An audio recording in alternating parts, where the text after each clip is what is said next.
What's up, homies? Tonight the topic is 10 movie characters who are misunderstood by fans. And, well, some movies characters are misunderstood by fans, leading to unnecessary hatred or poorly places in idolization. The best movies strike an emotional chord with their audience, and this engenders strong reactions towards certain heroes and villains.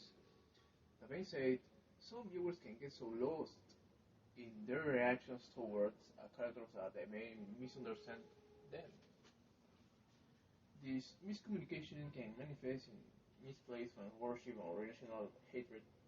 As a result, some characters inadvertently inspire the worst possible interpretations by others and unreasonably condemned by fans and detractors. Many movies' characters are misunderstood by fans. Let's go. Number 10.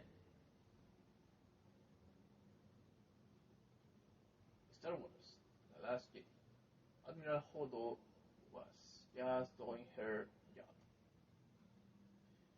It goes without saying that the 8th Star Wars movie was incredibly polarizing, and Admiral Holdo is one of the sequel's most contentious points. Ever since she grounded both Dameron and gave seemingly illogical orders, Holdo became a lightning rod of fandom hatred. That being said, this was the entire point of her character.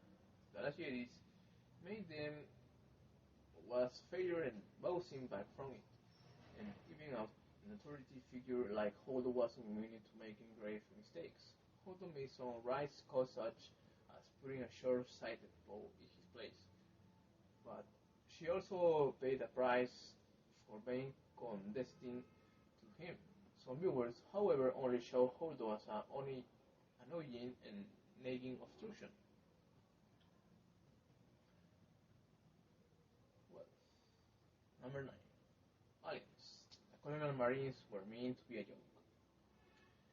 If there are anyone more synonymous with the alien series than the xenomorph and alien replay, it's the colonial marines. Though they only appeared once, the impressively armed marines have since become the serious and sci-fi genre's ultimate example of cool. The action heroes. Despite this, they only appear in Aliens to be omitted.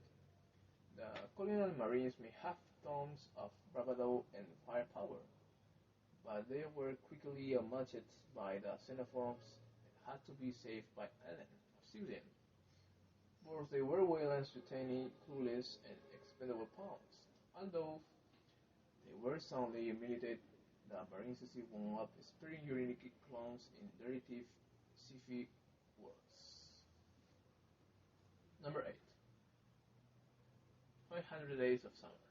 Summer Things wasn't from for loving Tom Hansen. And 500 Days of Summer is often cited as one of the best romantic movies of the 2000s. Its fans consider it to be a warning against the manic pixie-dream girl archetype that Summer perfectly embodied. For these viewers, Summer was the story's villain because she was too impulsive and flaky, and she didn't give to Tom a second chance to prove his love. However, Tom was wrong. Summer may be eccentric, but she was only ever honest to herself. Meanwhile, Tom projected his fantasy onto Summer, which she found constraining before breaking things off. 500 Days of Summer started even addressed this on the movie's 10th anniversary, clarifying that Tom was borderline delusional. It's bored. Number 7. Scorpion versus the world. Scott's worldview wasn't a good thing. Scorpion vs. the World is fundamentally a relatable films have many fans identify with underdogs got gamified ways to win a Ramona Flowers affections. Fans saw Scott as a power fantasy they've waited their whole lives for, even though he was meant to be a personality to outgrow and overcome. Scott viewing a potential relationship as a boss rushing the scene of his immaturity, and now here what is more obvious than it is objective objectification of Ramona into a trophy to win. It's telling the Scott through power up and final boss were self-respect and himself, respectively, but fans still was saw Scott as kind of person they wanted to become. Number 6. Captain Marvel. Carol Danvers was expected to live up to impossible goalpost. Before her movie even came out, Captain Marvel was subjected to intense criticism and scrutiny. Most of the hate came from accusations that Carol was too arrogant, brash, and overpowered. In brief, her detractors found her unlikable. Interestingly, these were the same strains that Marvel's Cinematic Universe male heroes also had. For comparison's sake, Tony Stark was also insufferably arrogant war criminal who only made her after a near-death experience. Carol went through a similar arc, where she had to overcome creative brains showing to become a hero. In many ways, Captain Marvel is another flower Marvel hero, but she got a lot of youth flack for very obvious sexist reasons. Number 5. The Godfather Trilogy. Michael Corleone's pursuit of power is not aspirational. These days, it isn't common to see memes of Michael or Don Vito Corleone being shared online with a self-aggrandizing quote about the burdens of being a staunch leader. Both like these are the most recent misunderstanding of the Godfather's destruction of such particular archetypes, where Michael's power corrupted and then destroyed him. Michael's rise from an ordinary man into a ruthless supreme lord was a dark look at the American dream, no affirmation of it, even though he died long after burning out his bridge for fleeting power. Michael somehow became something of a life coach in pop culture. In spite of this, some view of Michael follows an inspiring story, a martyrdom. Number 4. Harry Potter series. Hermione Granger is wanted to excel in wizarding school. Of the main Hogwarts trio, Hermione gets the most derision. When she's not when she's not hated for being a know it's all brought. She's often condemned for being obnoxious and escaping any kind of karmic competence. While Hermione does have her fading moments, most of her detractors tend to forget that she is a teenager. Teenagers are prone to overreactions, and every child in Hogwarts is guilty of this. Still, Hermione owned it, fans while Harry and Ron were seen as endearing. Additionally, Hermione's disliked overeagerness over overeagerness is a result of her overcompensation, since she's a Muggle-born student who wants to prove her road, her worth in magic school. Number 3. Taxi Driver. Travis Bickle should be a cautionary tale, not a trendsetter. Travis is arguably one of the most influential characters in all cinema. His explosive rage inspired countless imitators that even includes the Joker's most recent cinematic incarnations. Many Taxi Driver fans identify with Travers' anger and frustration against the world, even if the movie made it clear that he was a warning to audience, not society.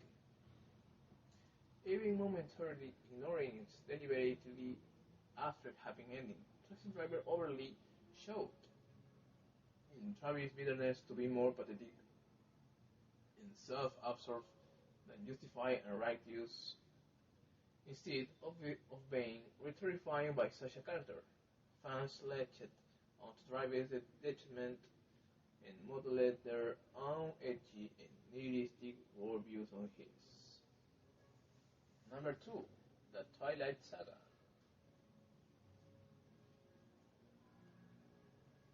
Well,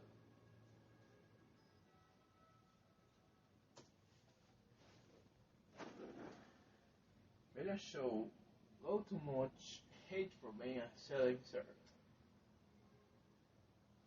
A lot has already been said about how certain aspects of the Twilight movies, especially the main human character Bella, didn't age well and set a bad example for an impressionable target audience.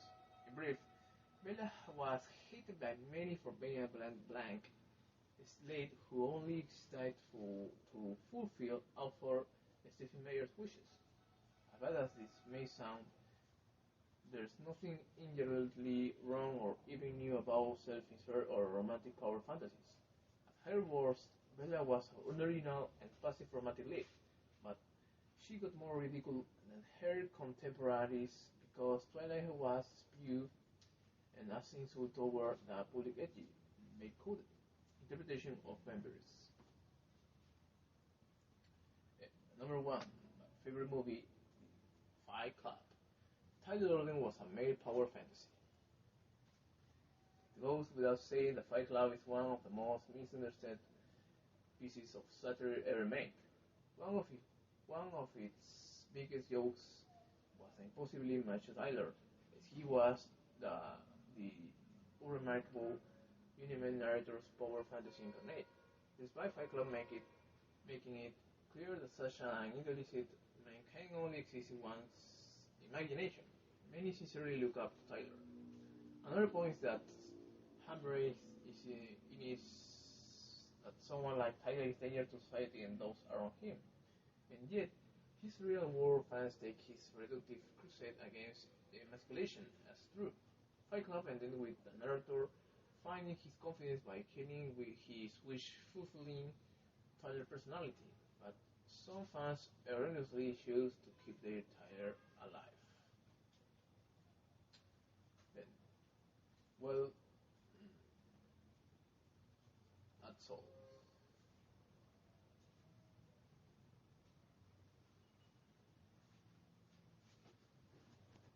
Sorry guys for the pause. And well, that's all. Comment if you liked the video. Don't forget to subscribe for more content and like please. Please. I see you the next episode guys. Goodbye.